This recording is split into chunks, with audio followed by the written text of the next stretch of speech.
Olá pessoal, dia chuvoso, é um bom dia para ficar em casa e fazer um vídeo de treta. É dia de treta, quarta treta, não importa treta. Então, gente, eu vim aqui para falar de um vídeo que viralizou. Um psicanalista, professor da USP, resolveu aí fazer um vídeo com a resposta a um internauta, né, que fez uma pergunta sobre as divergências entre Jung e Freud, e do nada achou que seria uma boa hora para usar essa pergunta e associar Jung ao Partido Nacional Socialista Alemão, né? E isso claramente foi planejado. Se você ver, eu vou botar para vocês a imagem da capa do vídeo, né, onde ele usa toda uma simbologia, a cor que vai gritar aí nazismo, só faltou colocar a suástica. Então, a forma como ele fez isso foi uma forma meio trôpega, com alguns problemas, e é isso que eu quero discutir aqui hoje com vocês. Então, para começar, antes de chegar na citação que ele trouxe de Jung, ele vai dizer que Jung é o presidente da Sociedade Alemã de Psicoterapia, e por isso ele era ligado ao Partido Nacional Socialista, o que é uma mentira. Jung era presidente da Associação Mundial de Psiquiatria, né? Sociedade Médica para Psicoterapia no seu âmbito geral, né? Mundial. E a Sociedade Alemã Médica de Psicoterapia era subordinada a essa associação. O Jung, a vida inteira, nunca foi muito fã desses cargos administrativos, de ser presidente das coisas. Inclusive, ele só entrou como presidente da Associação Internacional de Psicanálise porque Freud insistiu muito e queria que ele fosse à frente do movimento, porque ele achava que as pessoas iriam aceitar ele melhor, porque ele não era um judeu, né? Naquela época existia um antissemitismo muito grande na Alemanha, e Freud queria se desvincular um pouco dessa história de que ele era judeu e tentar criar a ideia de que o pensamento dele era universal, aplicava-se para todos, e eu vou falar um pouco mais disso, como isso influenciou a obra dele. Mas só que o Jung era um intuitivo típico, né? Jung era um cara muito criativo, mas desorganizado. Então Freud respondia as cartas dele religiosamente, todos os dias, e Jung demorava semanas para responder as cartas. Freud ficava lá na porta esperando o carteiro entregar as cartas para ele, né? Teve uma situação onde Freud foi para uma cidade, foi fazer uma visita para um amigo próximo de onde Jung morava, e Jung ficou ressentido porque Freud não avisou que ele ia para lá, e ele poderia ter encontrado com Freud. E Freud disse: eu te avisei, eu mandei uma carta. E depois Jung foi olhar e viu que não tinha esquecido de abrir a carta. Então Jung muitas vezes atrasava os prazos, não fazia as coisas direito, porque realmente o seu foco criativo estava muito mais em pesquisar e ler, criar coisas novas, do que realmente administrar as coisas. Então, não só Jung não era presidente da Associação Alemã de Psicoterapia, como ele não gostava de assumir essas funções. E aí, o psicanalista, o professor, passa para ler a citação de Jung, que é a seguinte, né? A meu ver, a raça judaica como um todo possui um inconsciente que pode ser comparado com o do ariano, né, o alemão, que se dizia ariano, só com reservas. Com exceção de alguns indivíduos criativos, o judeu médio já é muito consciente e diferenciado para suportar a gravidez das tensões de um futuro por nascer. O inconsciente ariano tem maior potencial que o judaico. Esta é a vantagem e a desvantagem de uma juventude ainda não totalmente desligada do barbarismo. Então, quando ele fala de que o judeu é um povo bem diferenciado, ele vai dizer que é mais um dos termos que Jung usa na obra dele, e que ele trouxe da embriologia, né? Ele trouxe da teoria da evolução. Então, diferenciado é tudo aquilo que está bem adaptado ao meio, né? Os judeus têm uma história de existência, o povo judeu, muito mais antiga que a do povo alemão. Então, a história do judeu, ela começa com a migração. Ela começa com a migração de Abraão, da cidade de Ur, na Suméria, para atender um chamado de Deus, que ele saísse e fosse montar o seu próprio arraial e criar seu novo povo, né? Abraão quer dizer pai de uma nação.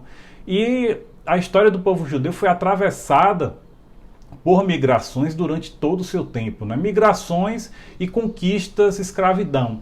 Então, por exemplo, quando Israel, né, Jacó, teve seu filho José, ele foi vendido como escravo para o Egito, e depois toda a família de Jacó foi para o Egito e foi morar lá. E eles se organizavam como tribos, como clãs, eram líderes tribais.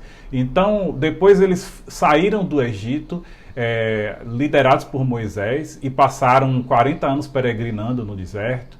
Depois encontraram a terra prometida, foram conquistados pelos babilônicos, foram exilados para a Babilônia, depois viraram escravos dos persas, dos romanos, e sofreram a diáspora depois da época de Jesus Cristo. Então, o povo judeu é um povo que, inclusive Nietzsche, né, que é um filósofo que é citado pelo professor no vídeo dele, ele dizia que o que o alemão sentia pelo judeu era inveja, porque o judeu era um povo muito forte, tinha um caráter muito forte, e o alemão não era tão forte, né? Essa é a visão de Nietzsche sobre o antissemitismo, quando muitos, inclusive o professor em seu vídeo dá a entender que Nietzsche era um antissemita, enfim, porque ele foi apropriado pelo nazismo, né? Tem várias falas de Nietzsche que se prestam a isso, mas não é o caso desse vídeo.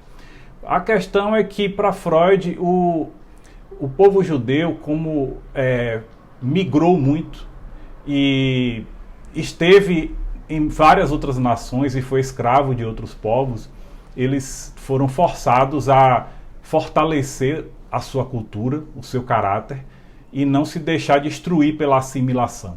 Então eles resistiram a um processo que muitas culturas não resistem, que é a assimilação por outra cultura, e mantiveram a sua cultura viva até os dias de hoje. Então o povo judeu tem uma cultura que pode ter 3 a 5 mil anos de idade, e por causa disso, Jung vai dizer que o potencial da cultura judaica é um potencial inferior ou menor do que o potencial da cultura alemã, porque numa cultura onde está tudo bem definido, bem cristalizado, né? A cultura judaica ela é cheia de regras que não podem ser descumpridas, você tem pouco espaço para o novo.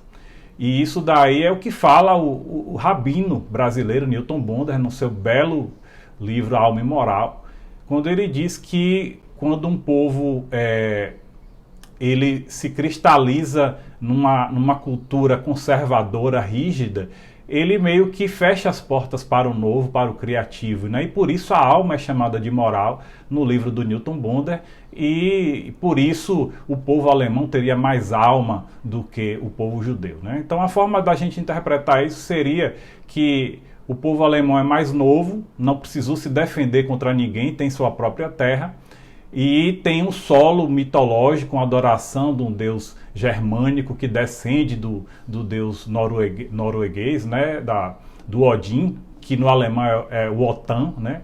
O Wotan, a raiz da palavra está ligada à fúria, né, ao frenesi, o líder dos possuídos, né? Então Jung vai dizer que assim como o judeu tem tudo na sua cultura muito bem definido e se protege contra o novo, o alemão tem muito espaço para o novo, para desenvolver o novo, para o bem e para o mal, né?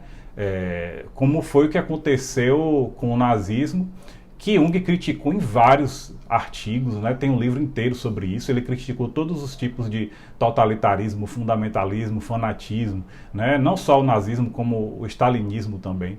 E me causa suspeita ver quando uma pessoa pega apenas uma citação, que pode ser duvidosa essa interpretação, para poder invalidar todo o restante da obra do autor.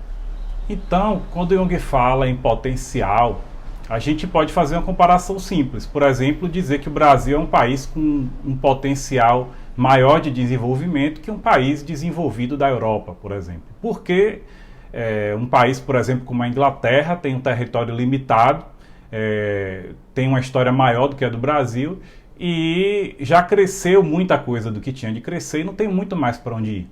Enquanto o Brasil é um país muito mais jovem, tem muito território, tem muita coisa ainda para ser descoberta, né? Não quer dizer que o cérebro do europeu é diferente do brasileiro, não quer dizer que o cérebro do judeu é diferente do cérebro alemão. É apenas uma diferença e limitações culturais, mas que podem mudar, né? Todos nós temos a potência do novo dentro de nós. Então, por que eu acho que a citação do Jung foi trazida dessa forma, né, pelo professor? Aí eu tenho que falar um pouco mais da história de Freud e Jung, né?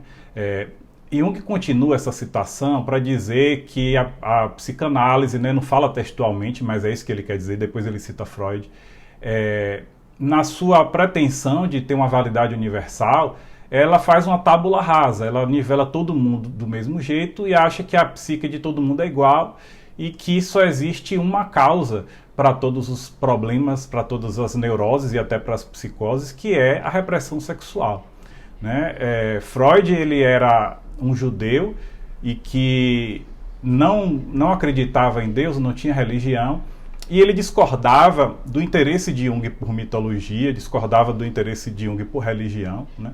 Depois ele, até influenciado por Jung, ele começa a escrever textos com bases antropológicas, por exemplo, Totem e Tabu, né, Moisés e o monoteísmo. E quando ele diz para Jung que está fazendo Totem e Tabu, Jung até se sente ameaçado, porque ele admirava muito Freud e dizia: não, o senhor é um rival muito poderoso, né? Eu já estou fazendo. Jung já estava fazendo os símbolos da transformação e estava muito empolgado e compartilhava isso com Freud. Então, Freud, na tentativa dele de ser uma pessoa muito importante para a humanidade, a gente tem que olhar. Eu tenho uma obra, eu vou deixar para vocês aí no vídeo, do Duane Schultz, que ele fala das brigas do Freud com Jung, e ele mostra como Freud foi criado por sua mãe, ele era o primogênito, como se fosse um grande gênio da humanidade que iria marcar seu nome na história. Então, essa ambição foi impressa na alma de Freud desde muito cedo, e ele confessa isso, né, na ocasião do seu 50º aniversário, quando ele fez 50 anos, os seguidores dele deram uma medalha que o emocionou muito. Eu vou pôr essa medalha para vocês também, que tinha a foto dele no lado, né, e no outro lado tinha uma citação que ele já sonhava com essa citação, né? Ele sonhava que o busto dele fosse colocado na Universidade de Viena, ao lado de grandes professores da universidade, com a citação exatamente da peça de Sófocles, Édipo Rei, né? Esse é aquele que descobriu o enigma e se tornou um homem muito poderoso. Então, quando o professor vai dizer lá que é perigoso, né, pensar que cada um tem uma psique diferente, o que ele quer dizer, na verdade, é que não vamos discutir as limitações de Freud, não vamos, porque é perigoso ir por aí. Então você ataca o homem, você ataca o Jung, para não reconhecer o reducionismo de Freud, né? Para não reconhecer que Freud tinha essa limitação, que ele não conseguia entender que haveria outras origens para a neurose, e que tudo isso vinha de uma grande necessidade de se tornar alguém muito importante, como ele realmente se tornou, né? E para isso ele precisava que suas ideias fossem de validade universal, aceitas em todo o mundo. Um exemplo, né, de como essa história da histeria foi usada ainda como uma forma de controlar a mulher, né, num mundo ainda muito patriarcal. Vocês podem ver no excelente filme Histeria. Ele mostra, é um filme que é baseado em fatos reais, ele mostra como a mulher nesse mundo, né, do século XIX, do século XX, no início do século XX, ela não tinha direito de ter um desenvolvimento individual, intelectual, né, pessoal, profissional. Ou ela era mulher, mãe, dona de casa, ou suas aspirações, a sua batalha, a sua indignação contra a repressão sexual, que incidia muito mais na mulher do que no homem, entre outros tipos de repressão, fossem classificados como histeria. Então o filme mostra uma outra visão, né, para o que a psicanálise mostra enquanto doença, né, apesar de existir muita doença também. É comum que uma repressão cultural se transforme numa neurose.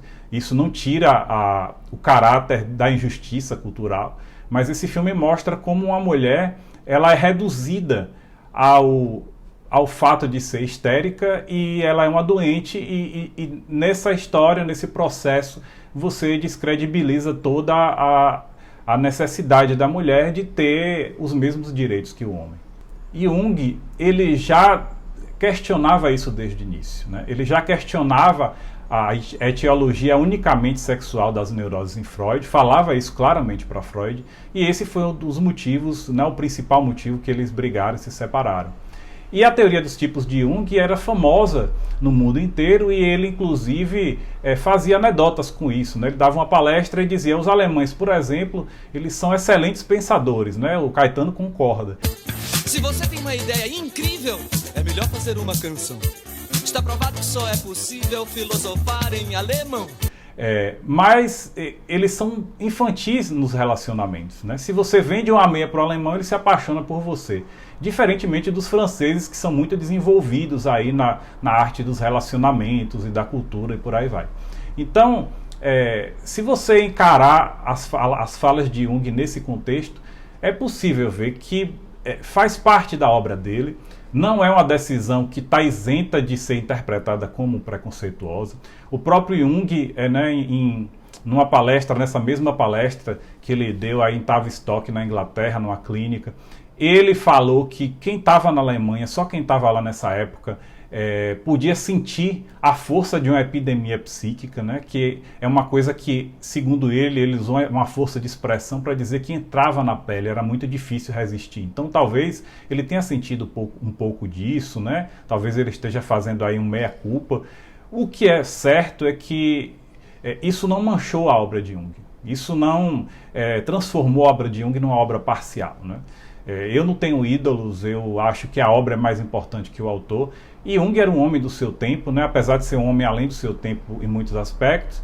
E é impossível você não encontrar em Jung marcas do seu tempo, né? Marcas do sexismo, do racismo. Mas isso dentro da sua obra, que é gigantesca em vários sentidos, é muito pouco e chega a ser um pouco desonesto esse tipo de abordagem. Veja, por exemplo, a cultura japonesa, né? Os japoneses são um povo atualmente muito conhecido como um povo ordeiro, como um povo disciplinado, né? Como um povo pacífico. Mas isso, quem fala isso, quem acha isso, ignora a história do Japão. A história do Japão é uma história de guerra, de sangue, né? De morte. Se você for olhar o mito da criação do shintoísmo, né? O Kojiki, é possível ver, por exemplo, que um dos deuses principais da cultura shintoísta, o Susanoo, ele mata uma serpente de 8 cabeças, um dragão, e do corpo dela ele tira as 3 relíquias imperiais do Japão, que, segundo diz a história, ainda hoje estão no palácio do imperador, né? Que são a espada de Kusanagi, o orbe de Magatama e o espelho de Ata. E essa história de batalhadores, de guerreiros, né? A cultura dos bushi, do guerreiro, ela está nesse louvor que o Japão tem ao samurai, ao ninja. E existe um documentário na Netflix chamado A Guerra dos Samurais, que mostra como o período feudal pré-imperial do Japão foi sangrento. Como os japoneses se mataram demais até ser unificado sob um só comando, né? De Oda Nobunaga. E ainda assim existiu muitas lutas, muitas batalhas até chegar à era Tokugawa, onde foi que o Japão teve a sua paz mais prolongada. Mas antes disso eles ainda tentaram invadir a China. E eu vi um vídeo recentemente, um amigo me mostrou, que eu não fazia ideia, mostrando como um número enorme de pessoas, né, morreu na Segunda Guerra Mundial, na China e nas Filipinas. E eu, sem saber por que disso, ele me falou, bom, o Japão invadiu esses países e a estratégia deles, chamada Senku Sekuzen, era matar tudo, queimar tudo e saquear tudo. Então, é conhecido que o Japão, com essa alma de guerreiro, com essa alma de expansionismo imperialista, ela ressonou muito bem, ela combinou com essa mesma alma do Wotan, né, dos alemães, e eles se aliaram ao nazismo. E a única coisa que impediu os japoneses foram as bombas atômicas que foram lançadas em Hiroshima e Nagasaki. E depois disso eles sofreram uma ocupação americana e várias sanções, foram desmilitarizados. E tudo isso que estava na vida, no consciente coletivo do japonês, foi para o inconsciente e hoje sai através dos animes, dos mangás, dos tokusatsu, né, dos live action, de todas as séries que mostram um herói sempre lutando contra um gigante, né? Então, o inimigo do herói japonês é sempre um gigante, porque o Japão é aquela ilha pequenininha e que se vê como um guerreiro que vai lutar contra todos os grandes países do mundo, ou contra inimigos naturais que são muito difíceis de ser superados, como terremotos, maremotos, vulcões e por aí vai. Então, o Godzilla, entre outros grandes monstros aí, são exemplos dessa psicologia e dessa análise que a gente pode fazer no Japão, o que não faz com que a gente seja racista em relação ao japonês e que o japonês é um povo que não presta e que, enfim... Bom, a gente está reconhecendo a história do Japão em sua base psicológica e tentando entender o motivo pelo qual eles têm um ímpeto guerreiro e mostraram isso na história em relação a outras nações que não são da mesma forma. Por exemplo, a Índia, né, que tem uma tradição de espiritualidade, de interioridade muito grande. Então, essa discussão é uma discussão delicada, é uma discussão complexa, mas pode ser feita sem se apelar a preconceitos, a reducionismos, né? E eu realmente não concordo que a fuga de uma discussão dessas seja usada como desculpa para poder atacar um pensador e atacar todas as pessoas que fazem um trabalho sério de estudo daquele pensador. É o que eu tinha hoje para falar para vocês. Um abraço.